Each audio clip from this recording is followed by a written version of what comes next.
Assalamualaikum warahmatullahi wabarakatuh. Gimana kabarnya teman-teman semua? Semoga teman-teman semua dalam keadaan sehat walafiat dan tetap semangat ya. Alhamdulillahirrahmanirrahim. Hari ini kita sudah masuk ke sesi ke-7 yang akan membahas mengenai tentang graf. Untuk materi seperti biasa nanti yang saya akan paparkan atau saya akan sharingkan mengenai materi di UT atau PPT-nya UT. Kemudian insya Allah juga saya akan tambahkan materi pengayaan saya mengenai tentang graf ini. Nah, materi ini pengayaan saya sudah uploadkan di e-learning di bagian materi, nanti teman-teman bisa lihat juga. Oke, kita akan coba langsung masuk ke graf gitu ya. Nah, dalam materi ini yang akan kita bahas adalah yang pertama mengenai tentang graf. Berarti ada mengenai tentang definisi graf gitu ya, kemudian terminologi graf, kemudian ada adjektif metrik atau representasi graf dalam bentuk metrik dan representasi graf dalam bentuk list agensi listnya. Nanti juga insya Allah saya akan tambahkan di materi pengayaan ada, yaitu mengenai tentang transversal graph, kemudian algoritma yang bisa direpresentasikan dalam bentuk graf gitu ya. Nanti ada di materi pengayaan saya, teman-teman bisa lihat di situ. Oke, kita lanjut mengenai tentang contoh kasus penulis. Contoh graf antar nama-nama penulis yang saling berelasi sehingga membentuk graf. Ini contoh sebuah graf. Di sini ada sebuah notes, kemudian ada sebuah garis ataupun sisinya ataupun edge-nya gitu ya. Notes itu berisi mengenai tentang nama-nama dari penulis. Kemudian penulis itu saling berelasi antara penulis satu dan penulis yang lainnya gitu kan ya. Sehingga ini juga termasuk ke dalam bentuk graf. Kemudian di sini ada contoh lagi, misalnya ini contoh graf antar jadwal penerbangan berdasarkan not pesawat yang saling berelasi sehingga membentuk graf. Ini juga ada contoh jadwal penerbangan gitu. Ini adalah yang terdiri dari notesnya atau titiknya itu adalah ini adalah nama bandaranya ya. Nah, kemudian ini nama bandaranya atau nama JV, berarti nama bandaranya misalkan ini Los Angeles gitu ya. Nah, misalkan ini terhubung oleh sebuah garis ataupun edge ya. Ini SW45 contoh mengenai penerbangannya. UA120 ini contoh dari nomor penerbangan yang dari LAS Los Angeles Galaxy dan ke ini ORD, ini nama bandaranya. Itu juga termasuk ke dalam bentuk graf, representasi dari bentuk grafnya gitu ya. Nah, ini contoh jadi grafnya. Jadi graf itu apa sih? Nah gitu ya. Kemudian apa sih yang disebut nama edge, nama sisi, kemudian terminologinya kayak gimana? Nah, kita akan coba bahas ya. Nah, kita coba untuk lebih detailnya kita akan masuk ke materi pengayaan saya di sini langsung. Ini ya. Oke. Apa sih nama graf? Tadi di materi sudah dicontohkan graf, misalkan contohnya adalah relasi antara nama penulis, kemudian graf antara bandara, relasi antara bandara-bandara yang dihubungkan dengan nomor penerbangan yang tadi gitu kan ya. Nah, jadi graf itu apa? Graf digunakan untuk merepresentasikan objek-objek diskrit dan hubungan antar objek-objek tersebut yang tadi ya contohnya. Kemudian gambar di bawah ini adalah sebuah graf yang menyatakan peta jaringan jalan raya yang menghubungkan sejumlah kota di Provinsi Jawa Tengah. Nah, ini juga termasuk ke dalam graf, yaitu yang disebut dengan nama edge ataupun titiknya yaitu kotanya, kemudian yang disebut nama ini garisnya yang menghubungkan antara kota dan kota yang lainnya di Jawa Tengah ada jalan ya. Berarti ini disebut dengan nama garisnya itu berupa jalannya. Nah, ini juga disebut dengan graf. Jadi graf itu terdiri dari yang disebut dengan nama simpul atau vertex dan sisi atau edge, atau juga nanti bisa disebut dengan nama busur gitu ya. Nah, itu disebut dengan nama graf. Itu komponen pembentuk dari graf. Secara graf sendiri ini adalah masalah jembatan Königsberg di Jerman tahun 1736 nih. Nah, di situ ada sebuah masalah jembatan Königsberg, yaitu bagaimana caranya menghubungkan antara daratan ya, masing-masing daratan gitu kan ya. Ini kan dia daratannya, ini daratan. Nah, ini ada kemudian ini ada sungai, ini ada sungai. Nah, berarti bagaimana caranya bisa menghubungkan antara beberapa daratan yang di tengahnya itu mengalir sebuah sungai. Ini jembatan Königsberg, pertama kali sejarah dari graf. Graf representasikan jembatan Königsberg yaitu simpul ataupun vertexnya. Nah, simpul vertexnya ini menyatakan daratan ini. Kemudian sisi atau edge-nya jembatan ini menyatakan jembatannya. Nah, bisakah melalui sebuah setiap jembatan yang tepat sekali dan kembali lagi ke tempat semula. Nah, ini contoh dari sejarah penerapan dari graf. Ini Konigsberg-nya di sini ya, ini contohnya. Ini penemunya adalah Leonard Euclid. 15 April, beliau itu hidup pada 15 April kemudian 1707 sampai 1819 1783. Nah, ini contohnya. Berarti ini kalau sebegini dia ke sini, terus dia bisa ke sini, balik lagi ke sini. Nah, ini contoh sejarah dari bentuk graf. Jadi, graf itu apa? Graf adalah kumpulan dari simpul dan busur yang secara sistematik dinyatakan dengan sebagai berikut. G itu graf, V itu vertex ataupun simpul, nodes ataupun titik, edge, E itu busur, edge atau arch. Nah, gitu ya. Jadi, graf itu adalah kumpulan dari beberapa simpul ataupun nodes ataupun vertex ataupun nodes ataupun titik yang dihubungkan, masing-masing nodes itu dihubungkan oleh sebuah busur atau edge atau arch. Nah, ini nama lain aja, vertex, nodes, titik, busur, edge atau arch-nya gitu ya. Jadi ini G itu graf, ini V vertex, kemudian E itu edge atau sisinya. Di graf intinya dia terdiri dari sebuah nodes dan sebuah sebuah nodes atau vertex dan sebuah garis ataupun busurnya. Nah, ini contoh, misalkan ini juga contoh misalkan dari edge gitu ya. Nah, misalkan kayak gini. Nah, ini dari A, B, C, D, E. Ini misalkan ada lagi boleh, misalkan di sini F, ada sebuah segitiga ya. Nah, ini juga termasuk dalam bentuk graf. Itu dari simpul, kemudian simpul yang masing-masing simpul dihubungkan oleh sebuah garis ataupun jembatan atau vertexnya. Ini contohnya, ini graf adalah nih, V adalah himpunan tidak kosong dari simpul-simpul vertex V1, V2 sampai dengan Vn. E adalah himpunan sisi yang menghubungkan sepasang simpul atau E1, E2 dan En ya. Nah, ini contoh grafnya. Itu yang ini contohnya. A graf sederhana, B graf ganda, dan C graf semu. Berarti ini A, ini sebenarnya G1 ya. Ini A, ini B, ini C. Nah, contohnya seperti ini. Pada gambar 2, G1 adalah graf dengan vertexnya apa? Berarti G1 ini ya. Vertexnya yaitu ada 1, 2, 3, 4. Kemudian edge-nya adalah 1 dan 2, 1 dan 3, 3 dan 4, 2 dan 4. Nah, ini ya 3, 4 dan 2, 4. G dengan graf apa? Ini bisa teman-teman nanti bisa cek lagi ya. Oke. Kemudian pada sisi E1,3 sisi E1,3, E4 ya. Nah, di sini. Ini pada G2, ini G2, kita lihat G2. Nih, pada sisi E3 berarti yang menghubungkan antara 1 dan 3 dan E4 yaitu 1 dan 3 dinamakan sisi ganda. Nah, ini sebutin nama sisi ganda ya. Nah, ini disebut sama sisi ganda. Begitu juga E6 dan E7, ini juga dia sisi ganda. Nah, gitu kan ya. Karena kedua sisi ini menghubungkan dua simpul yang sama. Kemudian di G3 yang ini, nah ini disebut dengan nama 3 ketiga sisi semu nih. Nah, ini apa namanya graf semu ya, karena ini terdapat gelang ataupun kalang atau looping di sini karena dia berawal dan berakhir pada titik yang sama. Oke, ini contoh-contoh dari graf. Jadi pengertian graf itu apa? Graf adalah sebuah kumpulan dari beberapa nodes gitu ya yang saling terhubung oleh edge ataupun sisi. Nah, itu contoh dari graf. Kemudian jenis-jenis graf itu berdasarkan ada tidak gelang ataupun yang looping yang tadi ya. Looping apa namanya, area yang looping yang dari titik awal titik 1 berakhir di titik 1 lagi. Nah, itu kan namanya sebut nama looping atau gelang ya.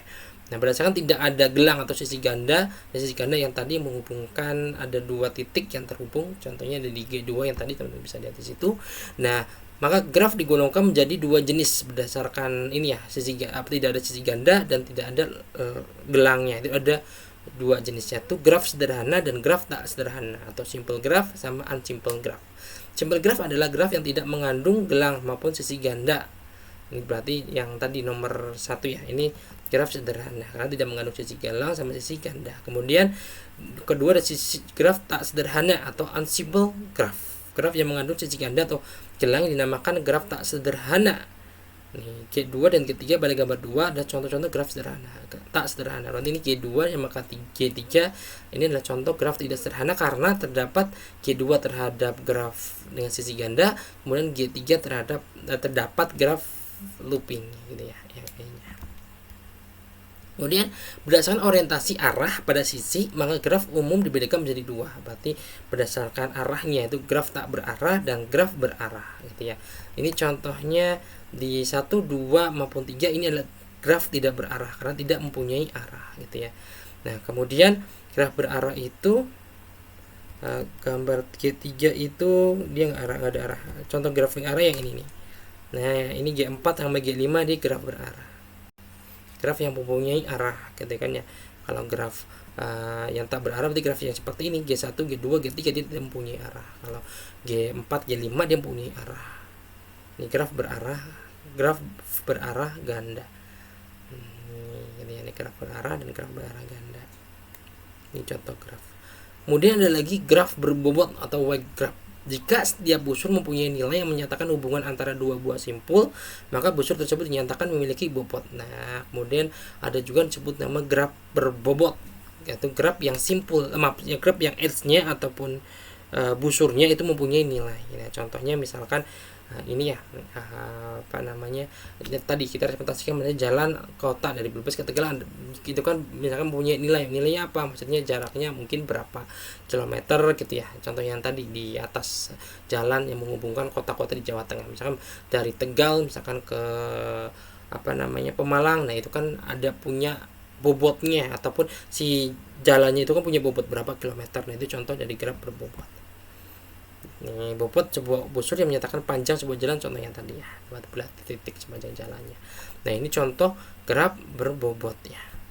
Panjang busur atau bobot mungkin tidak digambarkan secara panjang yang proporsional dengan bobotnya. Misalkan bobot 5 digambarkan lebih panjang dengan bobot 7. Ini karena ini merupakan representasi dari sebuah graf gitu kan ya, enggak jalan yang sebenarnya. Nah, berarti biasanya gambar ini seperti ini, nanti ada pengecualian seperti ini. Ini ada bobotnya. Misalkan dari B ke A ini 4, A ke B ini 5. Nah, itu contoh dari graf berbobot. Graf yang sisinya atau edge-nya dia mempunyai nilai gitu ya, ini graf berbobot. Kemudian contoh graf dalam kehidupan sehari-hari, misalkan rangkaian listrik. Nah, ini contoh dari graf gitu kan ya. Ini rangkaian listriknya contohnya. Nah, kemudian ada isomer senyawa kimia karbon. Isomer senyawa kimia karbon juga termasuk ke dalam bentuk graf. Kemudian jaring makanan dari biologi gitu kan, misalkan ayam makan ulat makan daun dan yang lainnya. Ini ya, ini contoh dari jaring makan biologi yang bisa direpresentasikan dalam bentuk graf. Kemudian yang ketiga yang tadi yaitu jalan antar kota. Dari antar kota di Jawa Tengah di sini kan ya, dihubungkan oleh sebagian notesnya ataupun simpulnya adalah kotanya, kemudian sisi atau edge ataupun busurnya itu adalah si jalannya. Jadi kota-kota Jawa Tengah terhubung oleh sebuah jalan. Ini contoh dari representasi dari graf gitu ya. Nah, kemudian terminologi dari graf gitu ya. Atau istilah-istilah yang ada pada graf. Yang pertama adalah ketetanggaan ataupun adjacent gitu ya. Adjacent, tetangga. Itu dua buah simpul dikatakan bertetangga bila keduanya terhubung langsung. Contohnya adalah simpul 1 bertetangga dengan 2 dan 3. Ini 1.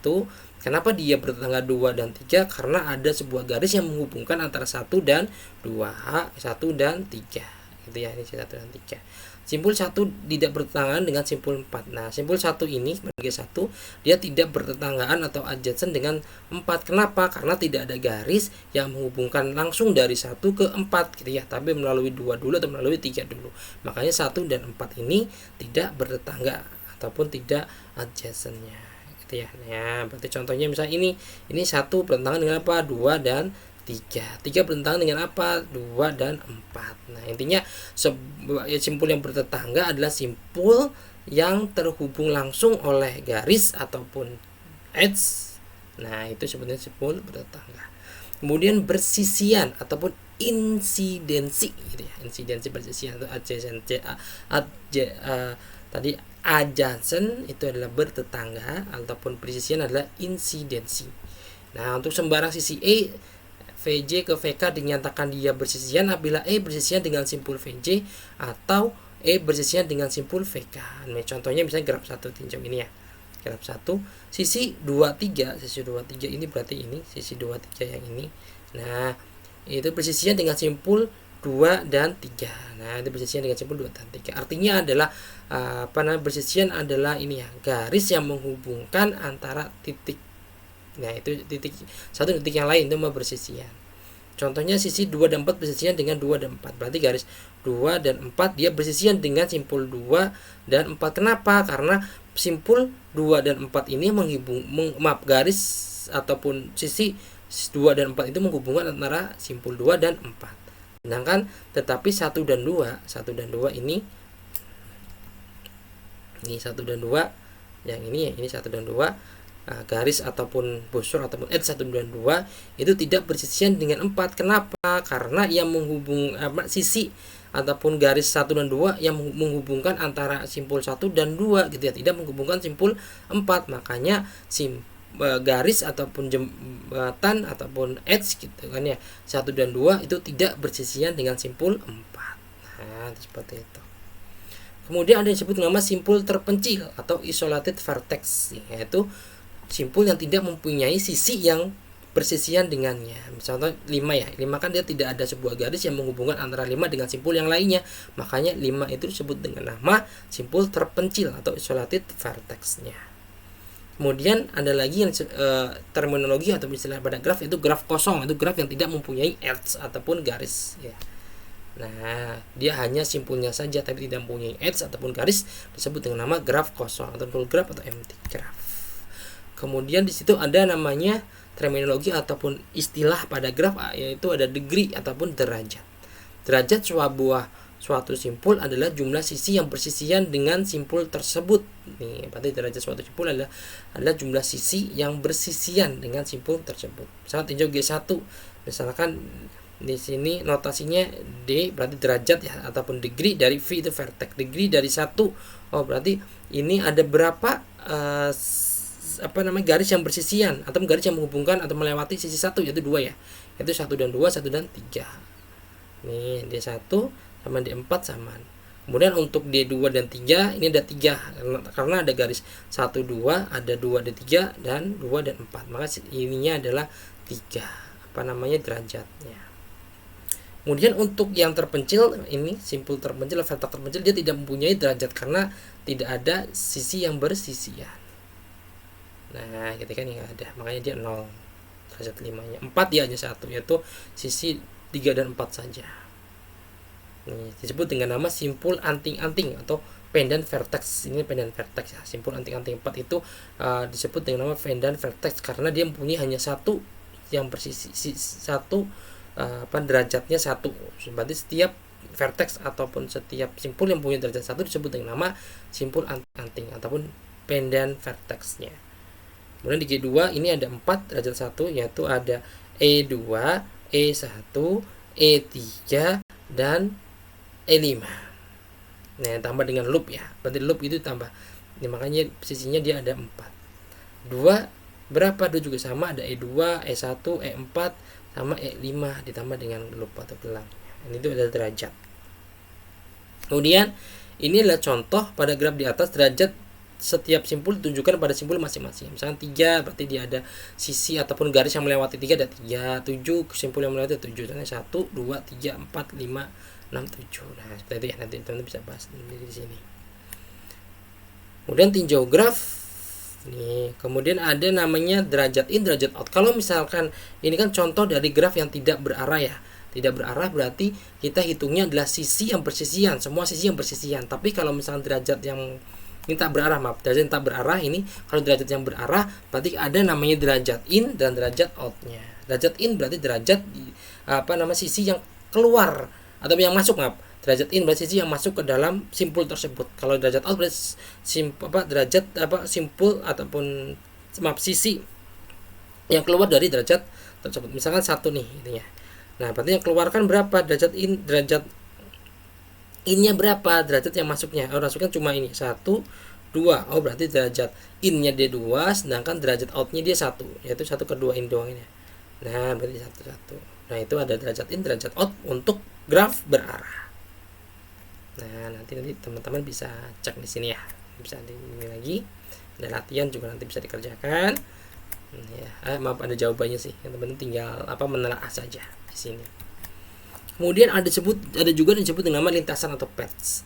Lintasan yang panjangnya n dari simpul vertex 0 ke simpul tujuan vertex n di dalam graf G ialah barisan berselang-seling simpul dari sisi yang berbentuk F0, E0 gitu ya, sama dengan yang lainnya.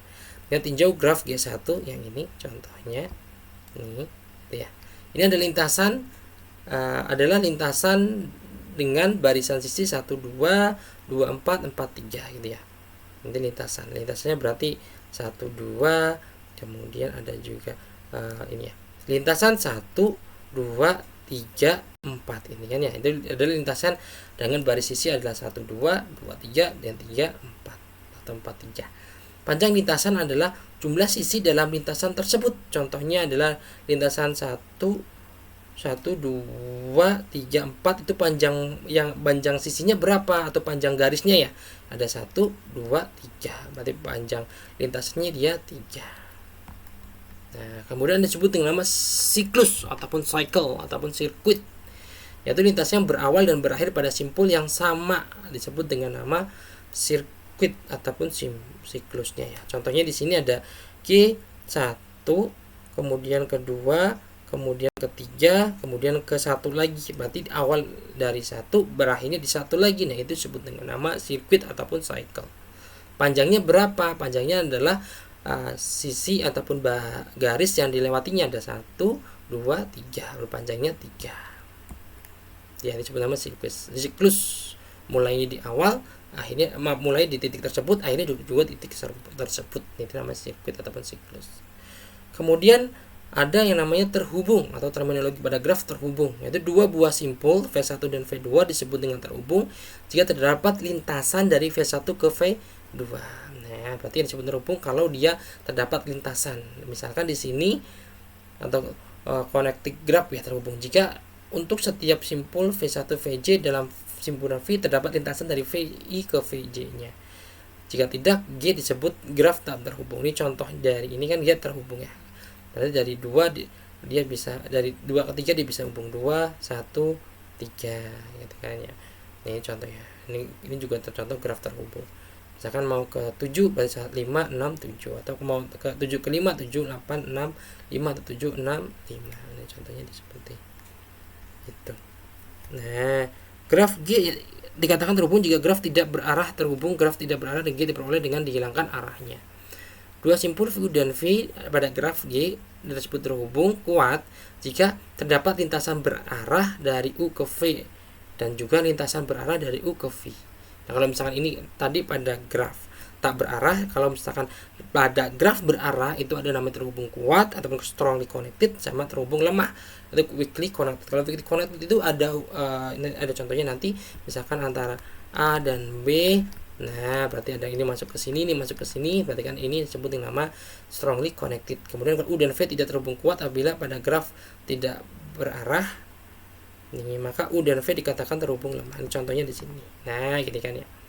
Nih, ini berarti hubung terhubung kuat itu apabila untuk setiap pasang simpul sembarang U dan V di G terhubung kuat, kalau tidak G disebut terhubung lemah. Nah, misalnya ini kan terhubung semua. Ini Nah, graf ini ini lemah, karena dia ini lemah. Ini terhubung sih, ini graf terhubung tapi terhubung lemah. Kenapa terhubung lemah? Karena di sini ada dari 2 ke 3 tidak ada 3 ke 2, maka disebut nama terhubung lemah. Kalau ini terhubung kuat, 1 ke 2 ada lintasannya, 2 ke 1 ada lintasannya, 2 ke 3 ada lintasannya, 3 ke 2 ada lintasannya. Kalau ini kan 1 2 kan ada lintasan semuanya, tapi 2 ke 4 ataupun 4 ke 3 ini kan cuma 1 lintasannya, 1 arahnya, maka disebut nama terhubung lemah. Nah, kemudian kita masuk ke representasi graf dalam bentuk metrik. Ini tadi sudah ya, tadi terminologi sama definisi dari graf. Kemudian kita masuk ke ini. Ini contohnya nih. Ini graf ya. Ini graf contohnya ini. Alur yang melewati graf tidak harus berbentuk pohon. Graf memiliki arah yang dituju, misalkan dari node 0 ke node 1, maka arahnya seperti berikut. Tadi ini contoh dari graf, pengertian dari graf. sudah dijelasin. Nah, kemudian representasi berarti bentuk dari graf, yaitu ada yang namanya adjacent matrix ya. Tadi sudah disebutkan ya, adjacency itu dia bertetanggaan. Nah, bertetanggaan artinya apa? Artinya simpul yang terhubung langsung oleh sebuah garis ataupun sebuah edge ataupun arch gitu ya. Ini ya, simpul yang terhubung langsung oleh sebuah garis disebut dengan bertetanggaan. Ini contohnya adalah misalkan nih graf dalam metrik, jika arah panah maka di satu diberi angka 1, misalnya berdasarkan graf not 0 menuju not 1, maka metrik dapat dilihat 0 kolom 1 metrik tersebut angka 1. Nah, berarti 0 dan 1 itu kan terhubung. Kalau misalkan dia ada arahnya, berarti yang terhubung ini ada arah panahnya ya. 0 1 dia 0 0 ya ada, 0 1 dia ada 1 gitu, karena dia ada 0 bertetanggaan dengan 1. Kemudian 0 dan 2 ini kan tidak bertetanggaan, tidak terhubung langsung, maka 0 dan 2 dia 0. Nah, seperti itu ya contohnya. Misalkan 4 dan 1, ini 4 dan 1 dia bertetanggaan, terhubung langsung oleh satu garis. Kalau misalkan dia not tidak berarah, kalau berarah berarti dia ada arahnya, berarti dengan 1. Nah, seperti ini ya contohnya. Nah, ajak tulis. Nah, sebelum ke sini kita balik lagi ke sini. Nih, matrik ketetanggaan adjacent matrix. Nih, dia simbolnya adalah A, kemudian matriknya yang ini ya. A I J. 1 jika simpul I dan J bertetangga. Kemudian 0 jika simpul I dan J tidak bertetangga. Dikasih 1 bila bertetangga, kasih 0 jika tidak bertetangga. Nih, contohnya ini adjacent matrix pada tak berarah ini ya, ini tak berarah. Nih, berarti kita bikin dulu ininya kolomnya ABCDE gitu kan ya. Nah, kemudian kita cek 0 A dan A itu kan berarti sendiri ke sendiri ya, berarti kita kasih 0 karena tidak bertetangga. Kemudian A dan B ini kan dia bertetangga. Kenapa bertetangga? Karena terhubung langsung oleh garis. Ini kan A dan B bertetangga. Oh, kasih 1. Kemudian A dan C ini tidak bertetangga gitu ya, karena tidak ada langsung dari garis langsung dari A ke C, maka di sini disebut dengan 0. Kemudian A dan D ini bertetangga, kita 1 gitu ya. Kemudian A dan E ini 0. Kenapa 0? Karena dia tidak bertetangga, tidak ada garis yang langsung dari A dan E-nya. Nah, begitu juga ininya ya, teman-teman selanjutnya seperti itu. Misalkan B yang bertetangga dengan A dan C saja, kemudian BD dan BE ini 0 gitu kan ya. Ini sama A sama C, sama B nya sendiri juga 0. Kemudian C yang bertetangga hanya B dan E sama D. Ini B E D itu dia 1, nanti C sama A nya 0 ini ya. C sama A 0. Kalau D yang bertetangga dia hanya A, kemudian C, kemudian E. Kemudian B sama D nya 0 ya. B sama D nya dia 0. Kemudian E dia bertetangga dengan B, C sama D. Gitu ya, A sama E nya 0. Nah, ini contoh dari metrik graf adjacent matrix untuk graf tak berarah. Kalau yang berarah caranya gimana? Contohnya gimana? Nih contohnya gitu ya. Nih misalkan ini contohnya seperti ini nih. Nah, misalkan di sini ada A dan B gitu ya. Kita contohnya ke A deh. Kita masuk ke A. A dan A ke A kan berarti ke sendiri ya. Ada arahnya? Oh, enggak ada. Oh, berarti ini 0. A ke B. Nah, ini kan ada arahnya. Berarti ini 1. A ke C ini enggak ada garis yang menghubungkan A dan C-nya. Oh, berarti 0. A ke D. Ini A ke D kan berarti ada ya. Ini kan A dari A ke D kan ada garis arahnya ini nih. Ini arahnya kan dari A ke D. Oh, berarti ini 1. A ke E ini 0 karena enggak ada garis yang menghubungkan. Kemudian B ke A dari B ke A itu ada ya. Ini yang ini garis ini, maka ini 1. B ke B berarti 0. B ke C ini ada, B ke C. Nah, ini 0, ini 1. B ke C 1 gitu ya. B ke D ini enggak ada, B ke E ini ada ya. Sah. B ke 0. Kemudian C ini. Nih. C itu C ya ke B. C ke A kan 0, enggak ada garis yang menghubungkan antara C dan A. Ini 0. C ke B ada nih, C ke B gitu ya. Ini kan C ke B kan garis ini nih. Garis ini berarti dia 1. C ke C 0, C ke D nih. C ke D itu ada garis gitu kan ya. Tapi ini garisnya D ke C bukan C ke D. Makanya C ke D itu dia 0. Maaf. Oh ada nih, maaf di sini ke kelihatan gara-gara ini. Saya hapus dulu deh, maaf. Mohon izin. Nah ini tadi nggak kelihatan. Oh ternyata CKD ada teman-teman, mohon maaf. Bentar. Nah ini ada ya. Ini C ke D ini garis ini. Oh berarti ini satu. Maaf. C ke D ini satu. Kemudian C ke E ini ada garisnya dia satu. Kemudian D ini. Nah ini D ke A. D ke A kan ada garis ini yang nggak ada nih. D ke A kan dia ada garisnya. Tapi garisnya dari A ke D. Ini kan simbolnya dari A ke D ya. Masuk ke ada dari A ke D. D ke A ini 0. D ke A 0. Walaupun ini ada garisnya, tapi arahnya adalah dari A ke D, bukan D ke A. Maka ini tetap 0. Kemudian D ke B dia nggak ada garis, tetap 0. Kemudian D ke E, dari D ke E, oh ada garisnya kan ya. Ini kan D ke E ini nih. Nah berarti D ke E dia 1. D ke C ada 1.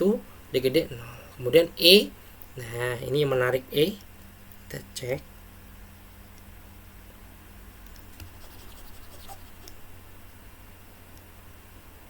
Nah ini E.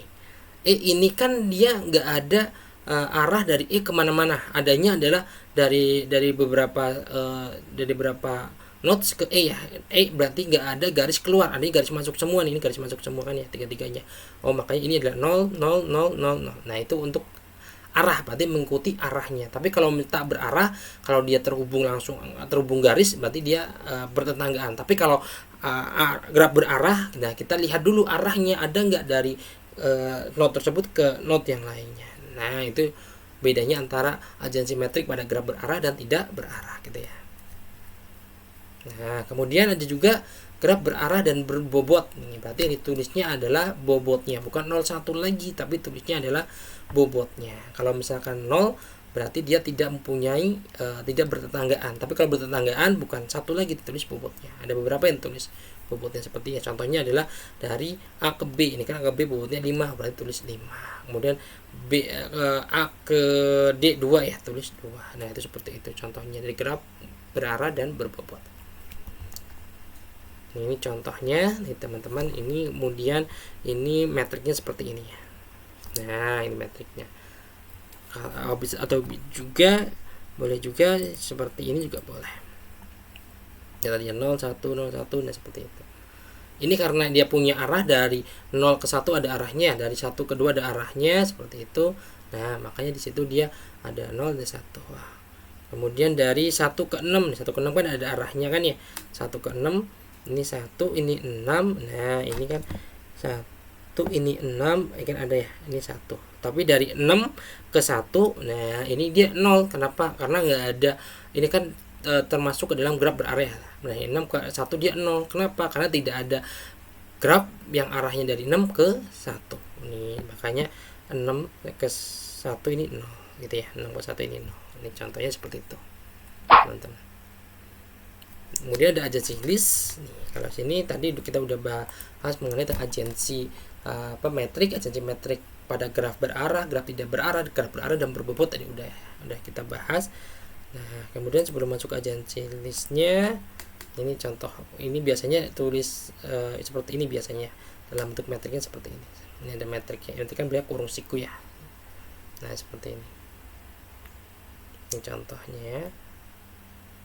Nih, ada beberapa buku gitu ya, ataupun simbol yang ini pada graf berarah dan berbobot.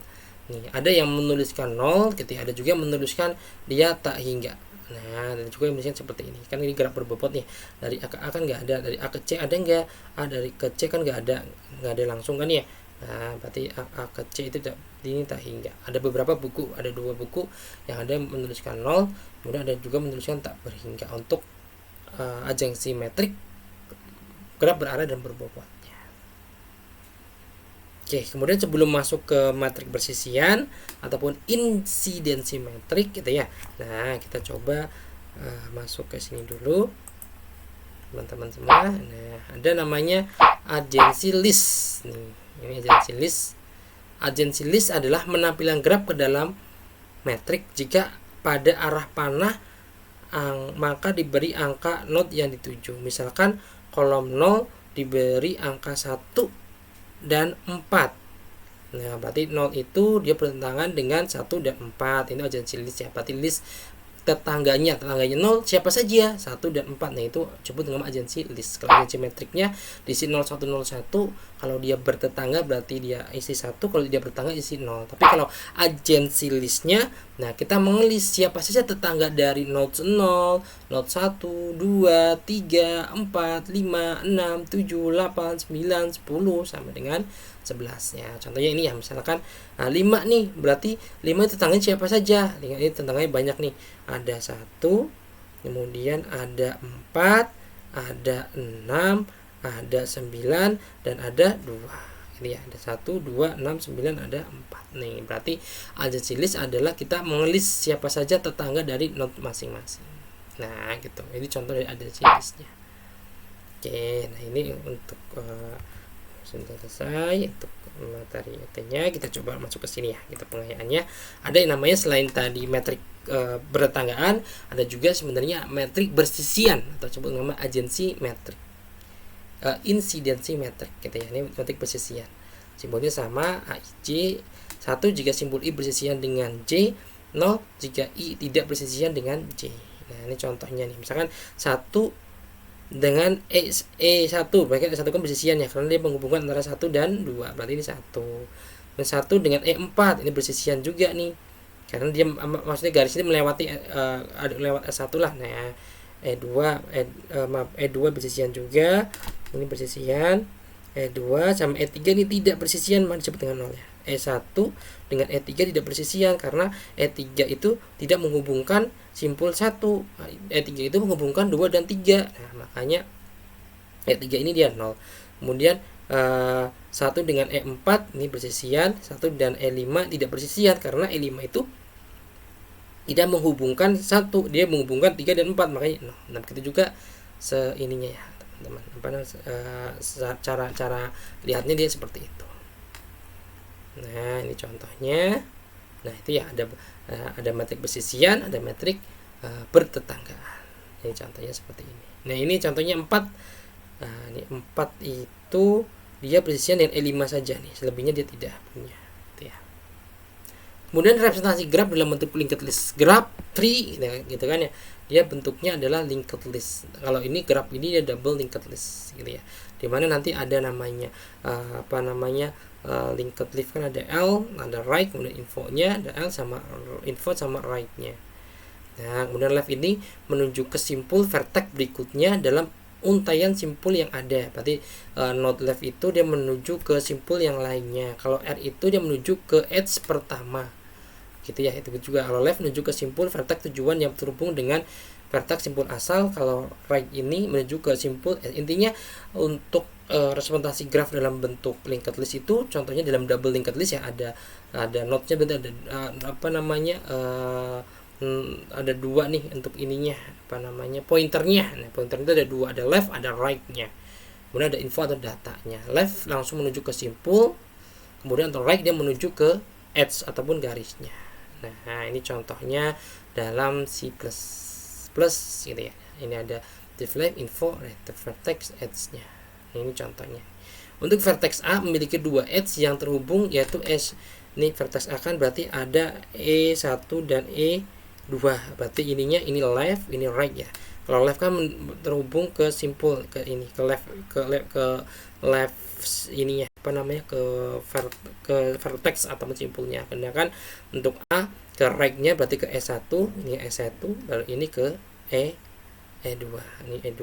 Berarti E2 ini kan dari left berarti langsung ke sini, ke ini ini dari ini ke sini. E1 ke B berarti dari L-nya E1, ini L, R, ini L, ini L ya. Left-nya E1 berarti langsung masuk ke B. Kemudian L-nya si E2, ini E2 ke D berarti L-nya dia langsung masuk ke D. Ya, kemudian untuk L ini ya A, B, C, D, E. Nah, seperti itu. Itu contoh vertex atau contoh representasi graf pada linked list, double linked list lebih tepatnya gitu ya. Untuk gambar di atas dapat susun lebih sederhana. Nah, ini untuk A saja nih. Nih gitu ya. Ini untuk representasi dari A saja. Kalau B, kalau misalkan kita mau buat B gitu kan ya. Nah, contohnya mohon izin bentar.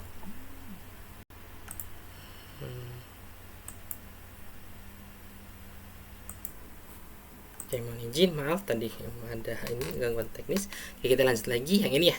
Misalkan kita akan membuat yang B-nya. Nih, misalkan yang B yang ini ya. Nah, kalau B yang ini, mohon izin saya pakai ini. Bentar.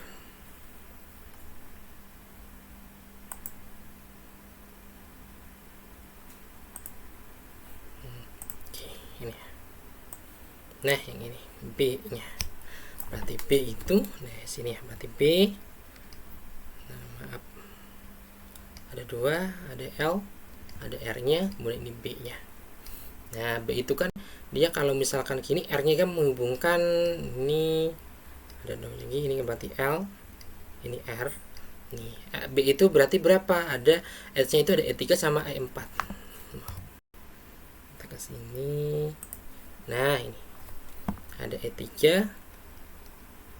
dan R sini, bukan lagi ya di sini.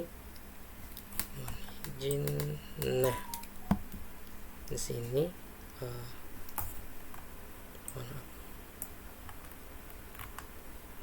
nah ini, nah ini L sama R gitu ya. Ini E4 gitu ya. Kemudian L itu dia bisa ke C, E, bisa misalkan B, bisa ke A ya, A, kemudian ke D, C ke E, boleh seperti itu. Nah, ini berarti dia ke L semua ya. Ini L, ke B, ke A, kemudian maaf, nah ini ya. Nah, ini kemudian ini ada L lagi, ini R, ini A, kemudian ke D gitu ya. Kemudian L lagi, ini ke L, ini ke R, ini ke D, ke C gitu ya. Kemudian di sini, nah itu, kemudian ke L lagi, ini L, E, ini R. Kemudian si apa namanya, L-nya ini ya. Nah, L-nya ini kan berarti E3 menghubungkan ke C. Oh, E3 berarti ke C. Ke sini, kemudian E4 berarti ke E. E4 L-nya itu nanti teman-teman nembaknya ke maaf, ke E. Nah, ini untuk yang B. Kalau ini untuk yang A, gitu ya. Nah, ini yang B, ini untuk yang A. Nah, kemudian kalau misalkan mau gambar dari B, C, atau bisa sederhanakan seperti ini teman-teman. Ini A, B, ini berarti ini E, terakhir di D gitu kan ya. Berarti ini A untuk ini A, kemudian ini ke B, ke D nih. Ini berarti dari sini. B itu dia ke A, dia ke ada ke C, ke E. Berarti B ke A, ke C, terakhir di hitam seperti ini, dia ada ini. Atau bisa representasikan seperti itu. Kemudian adjunksi di gerak berarah. Kalau dia gerak berarah berarti sesuai dengan arahnya gitu ya. Nah, dari A ada ke B, ada ke D gitu ya. Ini A, B, D. Kemudian dari B itu ada ke A, ada ke C, tapi nggak ke E nih, ya kan? Kenapa? Karena nggak ada arah dari B ke E. Kalau yang ini kan dia ada nih, dari B itu kan dari B, A, C, E, karena dia tidak punya arah. Tapi kalau ada arah ngikutin arahnya. Nah, itu seperti itu. Aja jadi gerak berarah. Kemudian ada yang disebut nama transversal graph. Di graph juga ada yang namanya transversal graph teman-teman ya. Nah, teman-teman kemarin juga pernah udah belajar apa namanya di tree ya, nggak salah. Ada namanya binary tree transversal yang kemarin itu ada birth first, sama deep first. Nah, kalau di graph itu nanti ada yang namanya itu bentar. Nah, ini search, birth first search sama deep first search. Ini ada deep first search, BFS sama DFS-nya itu ya. Ini bebas grafikal. Tambah DFS deep first search-nya. Nah, nanti nah ada DFS-nya. Nah, seperti ini teman-teman. Nah, kemudian yang disebut dengan nama apa namanya? BFS atau Breadth First Search-nya, pencarian dia melebar. Sebuah algoritma untuk mengelilingi sebuah graf dengan cara mengunjungi setiap node terdekat terlebih dahulu. Setiap node yang sudah dilewati akan ditandai, dan struktur data Q digunakan untuk mengingat struktur pengunjungan. Berarti dia yang paling dekat dulu dikunjungi, nanti menyimpannya dengan bentuk Q. Q berarti yang masuk dulu dilayani terlebih dahulu gitu ya. Ini kan Q yang kemarin udah kita bahas. Kemudian Breadth First Search yang tadi idenya mirip dengan algoritma Prim and Dijkstra. Nanti kita bahas Prim dan Dijkstra. Itu algoritma digunakan untuk mencari jarak terdekat ya, Prim dan Dijkstra. Kemudian transversal dimulai dari simpul V ini, algoritma kunjungi simpul V, kunjungi semua simpul yang bertetanggaan dengan simpul V terlebih dahulu, kunjungi simpul yang belum dikunjungi dan bertetangga dengan simpul yang tadi dikunjungi, demikian seterusnya. Ini contohnya, berarti ini contohnya ini Breadth First Search. Berarti ini dari 0 kunjungi ke 1, kemudian kunjungi ke F, kunjungi ke E, nah seperti itu ya. Kemudian dari ini kunjungi ke C dan yang lainnya. Secara grafikal ini kunjungi dari 0 ke 1, ke 2, ke 3, dari 0 misalkan kunjungi ke E, ke F, ke B, kemudian B kunjungi ke ini apa namanya C sama F. Nah itu seperti itu teman-teman. Ini contohnya dari A misalkan ya, dari A dia ada kunjungan ke B sama C gitu kan ya. Nah kemudian maka yang paling terlebih dahulu yang dicatat yaitu ke B. Kemudian dari B ada di sini ada B, itu dia yang bertetanggaan itu ada A, kemudian ada C, kemudian ada E, dan ada D gitu ya. Ada D, E, C, A, berarti matrik hubungan dengan D. Kemudian dicatat adalah C yang pertama kali dikunjungi, berarti ini C. Ada C, itu ada C itu nanti ini C itu ini bentar. C itu ini berarti ada C, kemudian ada D dan yang lainnya, itu BFS. Ini contohnya, ini gambar BFS 1 misalkan sini, berarti dia 1, 2, 3, kemudian 4, 5, 6, 7, 8. Kemudian kalau BFS gambar B yang ini 1, 2 sama bagian 8. BFS gambar C1 berarti 1, 2, 3, 4, 5, 6, 7, 8, 9. Berarti tetangga sekitar dulu yang dikunjungi, nah baru tetangga yang lainnya. Kalau di first, dia mendalam, sebuah algoritma dikunjungi mengelilingi sebuah graf dengan cara mengunjungi seluruh node yang terhubung dengan salah satu vertex terdekat terlebih dahulu. Setiap node yang sudah dilewati akan ditandai dan struktur data stack digunakan untuk mengingat urutan pengunjungannya. Nah, ini contohnya bisa dibaca, ini contohnya ya.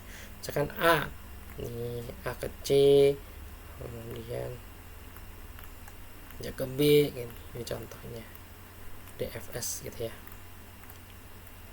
Nah ini contohnya, berarti kalau yang ini berarti 1, 2, 4, 8 gitu ya, baru 5 nih, baru 5, 6, 3, 5, 6, 3, 7.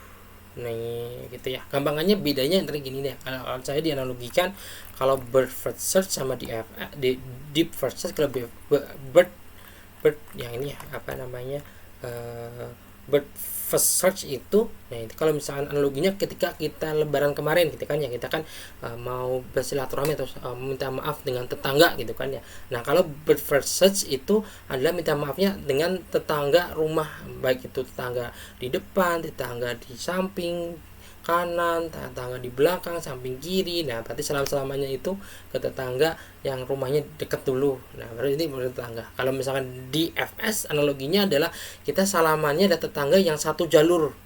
Nah berarti kalau misalkan satu jalurnya tetangga sebelah kiri, terus di ini ya disalamin, baru ntar muter. Nah seperti itu contoh analoginya ya.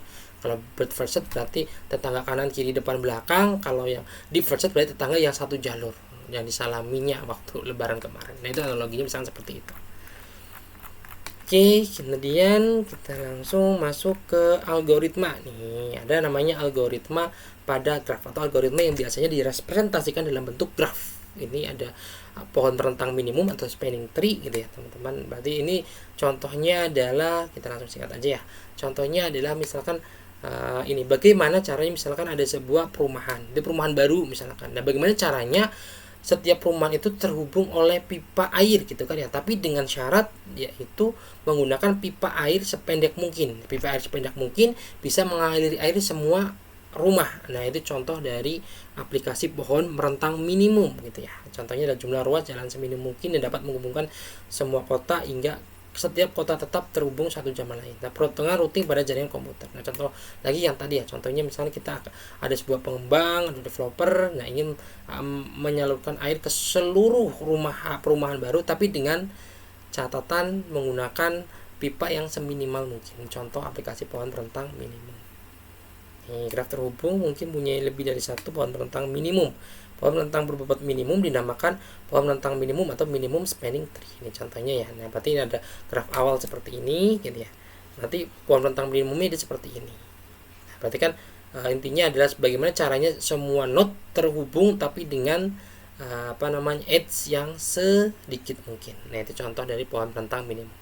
Algoritmanya itu ada dua, ada Kruskal sama Prime, teman-teman. Ini algoritma untuk pohon rentang minimum gitu ya. Untuk yang Kruskal, untuk mencari pohon rentang minimum dari graf G dengan algoritma ditemukan Kruskal ada sebagai berikut. Mula-mula semua garis dari G diurutkan berdasarkan bobot dari kecil ke besar. Nah, berarti garisnya dulu diurutin dulu dari kecil ke besar, kemudian pilih garis dengan bobot terkecil. Pada setiap langkah dipilih garis dengan bobot terkecil, tapi tidak membentuk loop dan garis-garis sudah dipilih terdahulu. Tidak loop itu berarti muter ya. Loop itu berarti titik tersebut titik tersebut lagi. Nah, kemudian algoritma Kruskalnya ini pembuatan pohon rentang minimum dengan algoritma Kruskal sebagai berikut. Isi T graf bukan pohon dengan semua titik G tanpa garis. Berarti kita isi terlebih dahulu G-nya itu di vertex-nya itu simpulnya kita tampilkan semua terlebih dahulu tanpa garis dulu gitu kan ya. Nah, kemudian M sama dengan 0 selama M lebih kecil N-1 lakukanlah tentukan garis E lebih kecil dari E dengan bobot minimum. Jika ada beberapa E atau edge-nya dengan sifat tersebut, pilih salah satu dengan cara seimbang. Hapus E ya dari E. Jika E ditambahkan ke T tidak menghasilkan sirkuit, maka tambahkan E ke T. M sama dengan M+1. Contohnya seperti ini. Nah, misalkan di sini ada sebuah graf. Nih, ada sebuah graf ya. Misalkan di sini ada sebuah perumahan lah. Nah, perumahan ini adalah jalurnya seperti ini. Bagaimana caranya spanning tree-nya? Gimana? Ini menghubungkan semua node di sini tapi dengan bobot yang sekecil mungkin. Algoritma Kruskal mengatakan bahwa pertama munculkan semua edge-nya. Ini graf G, ini graf T. Graf G berarti graf yang belum spanning tree. Kemudian graf T ada graf yang sebelum yang sudah spanning tree-nya. Berarti pertama adalah untuk menurut Kruskal, algoritma Kruskal, berarti munculkan semua vertex-nya ya. Nah, kemudian pilih dalam G dengan bobot terkecil. Berarti teman-teman di sini pilih edge yang bobotnya paling kecil. Oh, ternyata di sini bobot paling kecil adalah ini ya, E4. Nah, kita sini E4 itu 3 bobotnya. Hapus tersebut dari G. Oh, berarti ini dihapus, kita pindahin ke sini. Nah, pindahkan garis tersebut ke T. Ini pindahin ke sini ya, E4, kemudian E3. Kemudian setelah itu cari lagi. Nih, cari yang terkecil lagi. Ini ada E4, E7. Ini hapus, kita coret di sini. Nah, kemudian cari yang lagi. Cari lagi ini ada E5 ya. E5 itu ada E8, bobot 5. Bobot 5 itu ada E8, E9 sama E2. Nah, kita pilih salah satu dulu. Misalkan di sini ini kita pilih salah satu dulu. Misalkan kita pilih adalah E5. Nah, ini E5 ke sini. Setelah itu setelah ini ada lagi nggak? Oh, ada lagi, yaitu ada E5 ya, bobot 5, ada E8 sama E9. Oh, berarti E8 sini kita tulis. Nah, kemudian ada E5 ke sini, kita tulis sini. Nah, setelah itu paling kecil lagi mana? Oh, paling kecil ada 15 nih, bobot 15 yaitu E1, E3, E5, E10, E11 gitu ya. Kita cek di sini. Nah, tapi jangan sampai membentuk loop gitu ya, jangan sampai membentuk loop. Ini contoh loop, bentuk loop misalkan E15 ini nggak ada loop. Nah, kemudian kalau misalkan E11, E3 dan E11 nih, E3 dan E11 itu kenapa nggak kita pilih? Karena dia bentuk loop. Kalau misalkan di sini ada E3 gitu ya, maka looping nih dari V1 ke V2, V3, V4 kita balik lagi ke V1. Nah, itu namanya loop atau sirkuit gitu ya. lebih cocoknya mungkin membentuk sirkuit, tidak boleh membentuk sirkuit. Sirkuit kan dari titik awal dia balik lagi ke titik awal, itu kan sirkuit. Makanya si E3 itu nggak diambil, karena E3 diambil yang membentuk sirkuit atau dia yang looping. Nah, seperti itu contohnya. Kita hapus dulu. Nah, oke, makanya yang diambil adalah si ini nggak diambil, 15 juga nggak diambil. Nah, diambil adalah E10. Nah, diselesai ini menurut Kruskal seperti ini gitu ya. Ini E5 juga nggak diambil karena dia akan membentuk looping. Nah, ini udah selesai. Nah, ini adalah pohon tentang minimum berdasarkan algoritma Kruskal. Kemudian berdasarkan algoritma prim, algoritma prim beda lagi nih. Metode lain untuk mencari pohon rentang minimum ditemukan oleh Robert C. Prim. Berbeda dengan algoritma Kruskal yang dimulai dengan graf tanpa baris, algoritma prim dimulai dengan graf kosong sama sekali. Nih, berarti kalau Kruskal kan ada node-nya yang dimunculkan, kalau nggak ada barisnya, kalau prim nggak ada sama sekali. Untuk mencari rentang minimum dengan algoritma prim adalah sebagai berikut. Mula-mula dipilih titik sembarang, kita pilih titik sembarang dulu, tambahkan garis yang berhubungan dengan V dengan bobot yang minimum, kemudian cari sisi atau edge yang minimum. Pada setiap langkah selanjutnya dipilih garis dalam EG yang bukan anggota ET yang dengan sifat garis tersebut berhubung langsung dengan EVT. Garis tersebut mempunyai bobot yang paling kecil. Langkah tersebut berulang hingga memperoleh N-1 dalam garis MT. Algoritma prim, algoritma pohon minimum dengan primnya inisiasi dulu. Mula-mula adalah graf kosong. Kalau yang Kruskal berarti dimunculkan dulu ya Kruskal. Kruskal prim berarti minimum. Dijkstra sama ini ntar pohon cari terdekatnya. Nih, kemudian ambil sembarang EVG, masukkan V ke dalam VT-nya, V sama VG dan yang lainnya. Nah, ini bisa dicek. Kita langsung ke ini saja. Nah, contohnya misalkan ini graf G, ada graf T. Graf G adalah graf yang belum pohon tentang minimumnya. Graf T adalah pohon tentang minimumnya. Ini algoritma prim ya. Kalau prim berarti kita kosong, tapi kita pilih salah satu di sini. Kita mau mulai dari mana nih? Nah, misalnya kita ambil dan mulai dari V1. Maka V1 kita tulis di sini. Nah, kemudian setelah itu di antara garis-garis yang terhubung dengan node G yang sudah dipilih warna merah, cari bobot minimumnya nih. Ini V1 kan berarti edge-nya siapa saja atau yang garis yang bersisian yaitu E1, E3 sama E2. Yang paling kecil mana? Oh, E2. Oh, berarti E2 yang diambil. E2 diambil gitu ya. Baru V7. Kemudian setelah itu gambar ke sini E2 V7. Kemudian setelah V7 cek yang paling kecil mana V7 itu ada E6 E5 gitu ya. Paling kecil mana E5. E1 maaf sini ya. Berarti tentang minimum sini mohon izin. Ada 15 ini boleh E1 ini atau ini juga boleh.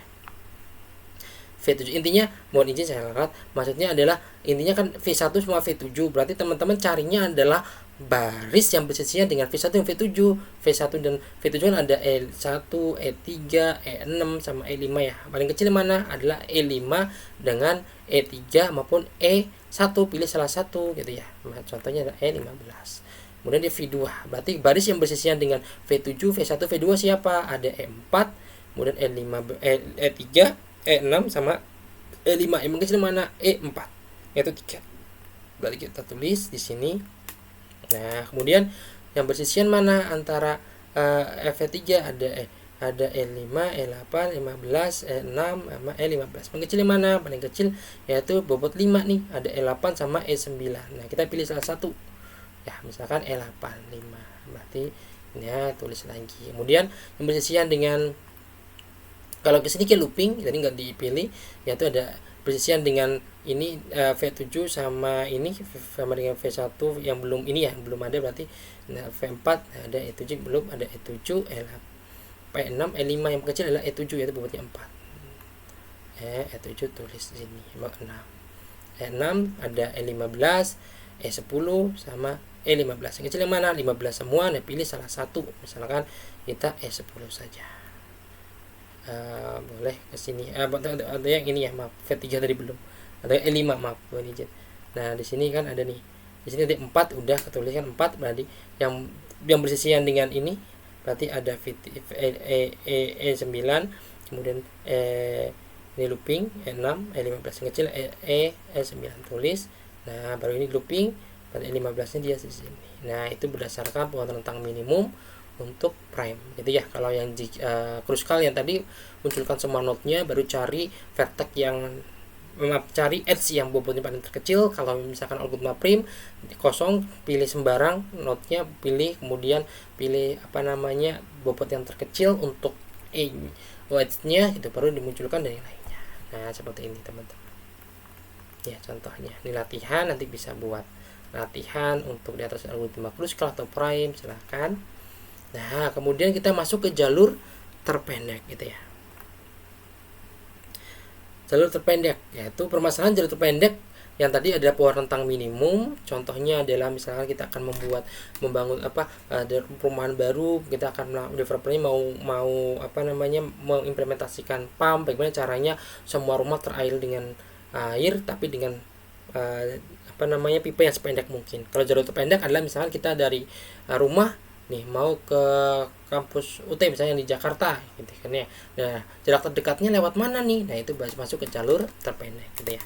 Misalkan jalur terpendek adalah permasalahan klasik dalam ini karena ngambil saya dalam riset operasi.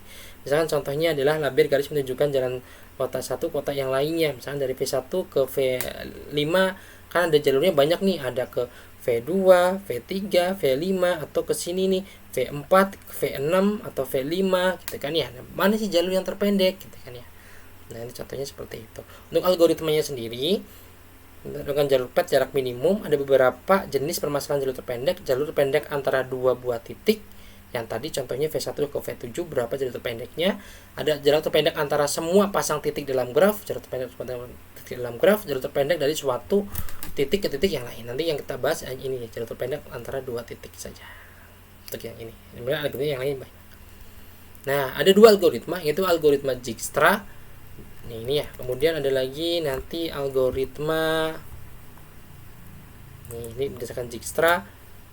Kemudian ada lagi algoritma ini, teman-teman. Oh, cuma satu lagi. Dijkstra ada juga.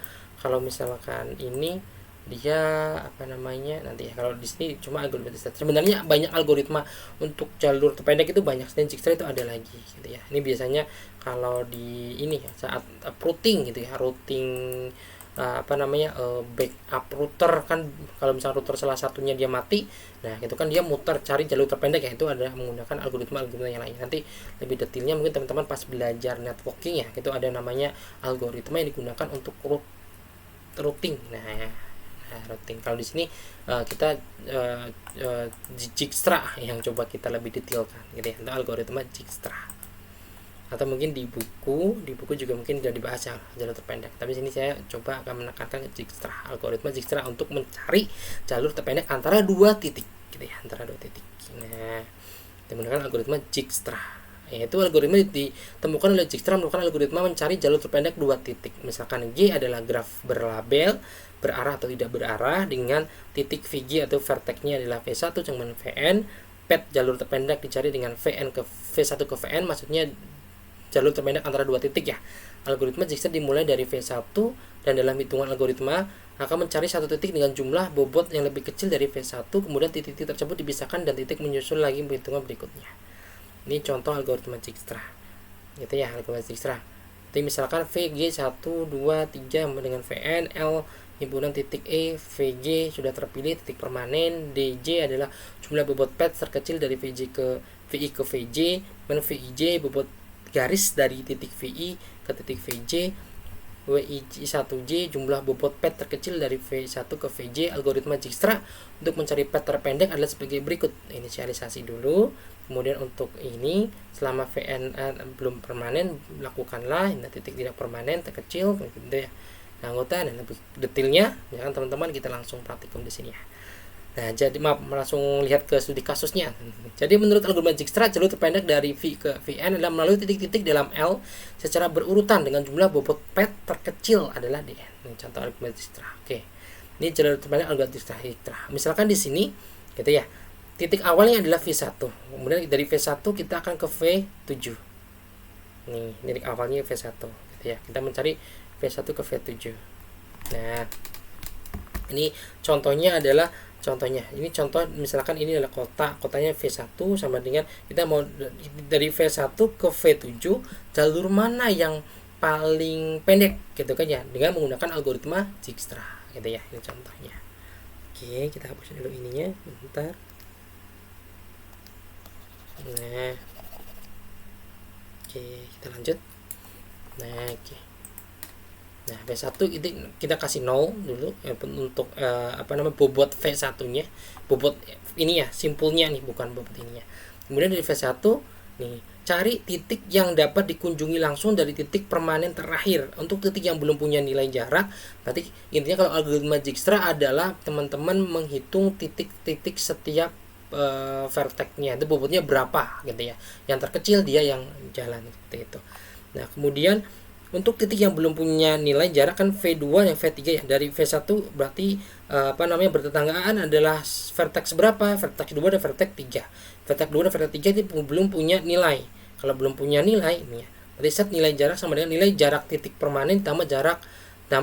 Untuk titik yang sudah punya nilai jarak, set nilai jarak, cari minimum nilai jarak yang sebelumnya nilai jarak titik permanen plus jarak. Berarti V3 gitu ya, kita kasih dulu jaraknya berapa, karena di sini adalah jarak permanen ditambah dengan jaraknya 0 tambah 3, oh berarti ini 3. 0 dengan 9, oh ini jadi 9. Cari yang kecil, 3 dan 9 kecilan mana? Kecilan 3, oh berarti kita cari yang 3. Titik non permanen dengan nilai jarak terkecil jadikan titik permanen warna merah gitu ya. Berarti ini V3 ini ya. Ini sesuai dengan arahnya teman-teman. Ini arahnya. Kali ini contohnya adalah berarah.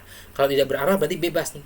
Misalkan kalau tidak berarah V2 itu bisa ke V3, V4 atau V5 gitu ya. Kalau dia tidak berarah. Tapi kalau ada arahnya seperti ini, maka teman-teman ikutin arahnya gitu ya. V1 kan ada arahnya V3, V1 ke V2. Nah, kemudian V2 ini dia ada arahnya ke V4 dan V5 gitu kan ya. Nah, kemudian kita cari ulang lagi. Ini berarti kalau ke V4 dia adalah 10. Kalau yang V5 dia 4. Oh, berarti cari yang paling kecil. Oh, 4. Oh, berarti dia ke sini. Ya, gitu ya, ke V4-nya. Dan di V4, nah itu vertex yang bertetanggaan ada di V5, maaf, V4 nih ya. V5 itu vertex yang bertetanggaan ada V4 dengan V6. Nah, kita hitung dulu V4 ini berapa? 4 tambah 5 ini 9 gitu kan ya. Ini berarti diganti dengan 9. 4 dengan V6 berapa? Berarti 4 tambah 9 13. Oh, berarti paling kecil 9. Oh, berarti pilih V3 atau V4 nih. V3 atau V4. Kalau V4 dia 8. Ini 4 tambah 4 8. Jadi di sini kita ini V9 tetap. V4 min 9 dengan 9 sama 7. Oh, ini kan 9 kan mohon maaf ini 4. Ini 4, 9 sama 7 atau 9, 7, 9. Nah gitu ya, itu 9. Nah atau misalkan kita pilih saja teman-teman, mohon izin mungkin di sini ini.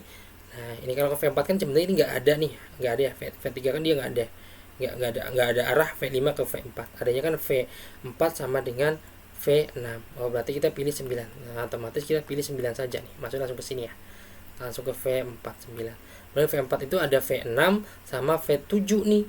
Nih V6 itu dia ada 9 ada 13, dan yang barunya ada 9 tambah 2 ada 11, berarti pilih 11. Nah, kemudian di sini V7 itu 9 tambah 8 dia 17. 17 ya, maka pilih yang paling kecil itu V6. Kemudian V6 ada langsung ke V4, langsung V4 kan ya.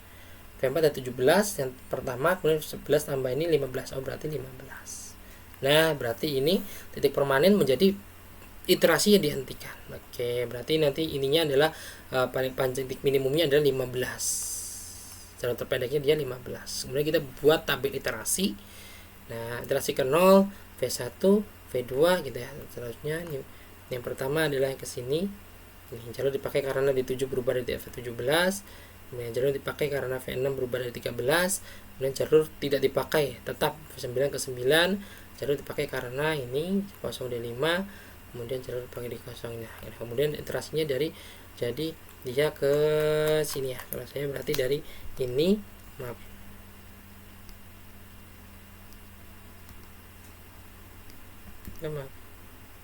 Nah, dari sini kemudian ke sini gitu kan ya. Kemudian setelah itu dia langsung ke sini, nggak usah ke sini lagi kan ya. Nah, ke sini maaf. Kalau 3 tambah 7 10, 4, nah, berarti ke sini, kemudian ini berarti ke sini, ya, berarti V1, V2, V5, V4, V6, V7. Nah, 15. Nah, ini ya. V1, V2, V5, V4 ini ya. V1, V2, V5, V4, V6, V7. Gitu ya. Nah, ini V7. Contoh pendeknya adalah 15. Mungkin teman-teman bingung, ini gimana sih tanpa iterasi? Nah, kalau misalkan tanpa iterasi juga bisa ya. Misalnya contohnya gini deh. Kita mau mencari ini pabrik. Nah, kalau ini intinya teman-teman, kalau misalkan ininya apa, ikutin ini saja nih. Nih V1 ke V2, V2 ke V4 sampai V5, ke V5, dia ikutin arahnya V4, V3 ke V4, nanti 9, kemudian ke sini. Nah, itu saja sih. Kalau ini bingung ya, berarti nggak, ini kan sebenarnya nggak ada ke sini ya, soalnya kan arah panahnya ke sini. Nah, atau pengen gampangnya nih, kita coba pakai yang ini ya.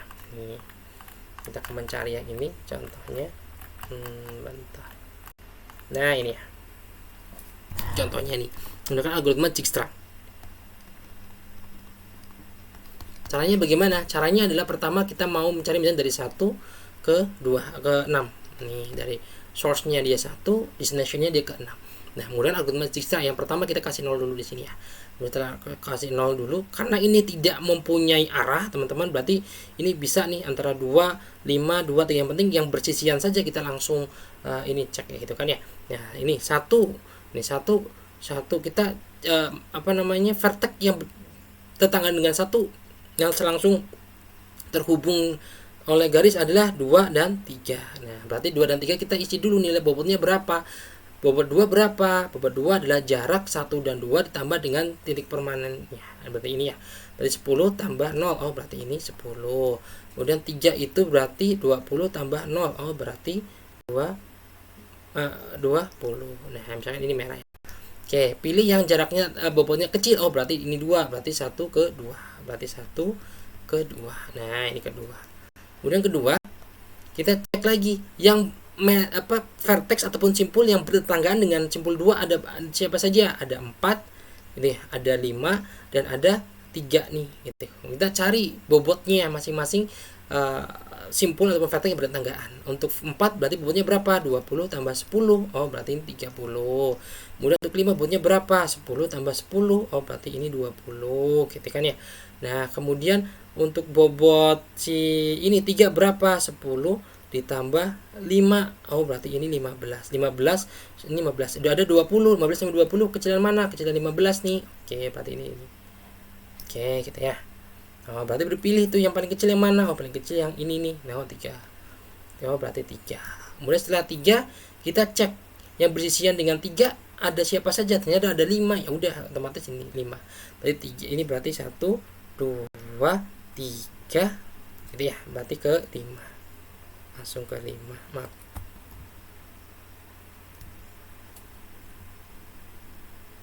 Nah, langsung ke 5. Berarti ini 5. 5 berapa bobotnya? 15 tambah 4. Oh, berarti 19 gitu ya. Berarti 5. Kemudian 5, ini 5 kan ya. 5 ini 19 nih. Nah, kan langsung ke 6 kan ya. Nih, 5 itu yang simpul ataupun edge yang bertetangga siapa saja? Ada 2, ada 4, ada 6. Kalau 2 kan udah diambil, berarti nggak perlu kesini lagi ya. Oh, berarti 4 sama 6. 4 sama 6, bobot 4 berapa? Nih 9 tambah 15. 9 tambah 15 itu berarti 34 ya. Nah, ini 34. Kemudian di sini 9 tambah 10 ini 29 gitu ya. 30 sama 34 kecilan mana? 30. Oh, berarti ini 34 nya enggak ini. Oh, berarti 30 dengan 9 kecilan mana? Kecilan 29. Oh, berarti langsung 6. Berarti ininya langsung ke 6. Berarti ininya apa? Jarak terdekatnya dari 1 2 3 4 maaf 1 2 3 5 6. Nah, itu jarak terdekatnya ada 29. Nah, itu contoh mencari jarak terdekat dengan menggunakan algoritma Dijkstra gitu ya, teman-teman. Contohnya dia seperti itu. Ini karena dia tidak punya arah, jadi langsung saja ini kalau punya arah berarti ngikutin arahnya. Dan seperti itu. Oke, ini yang ini. Oke, mungkin itu saja teman-teman yang dapat saya sampaikan. Itu ya, tadi intinya adalah sebuah graf itu adalah terdiri dari nodes dan edge. Nah, berarti bentuknya kayak gimana? Bentuknya beberapa nodes, beberapa bentuk graf adalah nodes yang terhubung melalui edge-nya. Kemudian di situ ada terminologinya sudah kita bahas sampai dengan algoritma yang bisa digambarkan dengan menggunakan graf. Nah, mungkin itu saja yang dapat saya sampaikan. Lebihnya mohon maaf. Terima kasih. Wabillahi taufiq wal hidayah. Wassalamualaikum warahmatullahi wabarakatuh. Terima kasih teman-teman semua dan tetap semangat.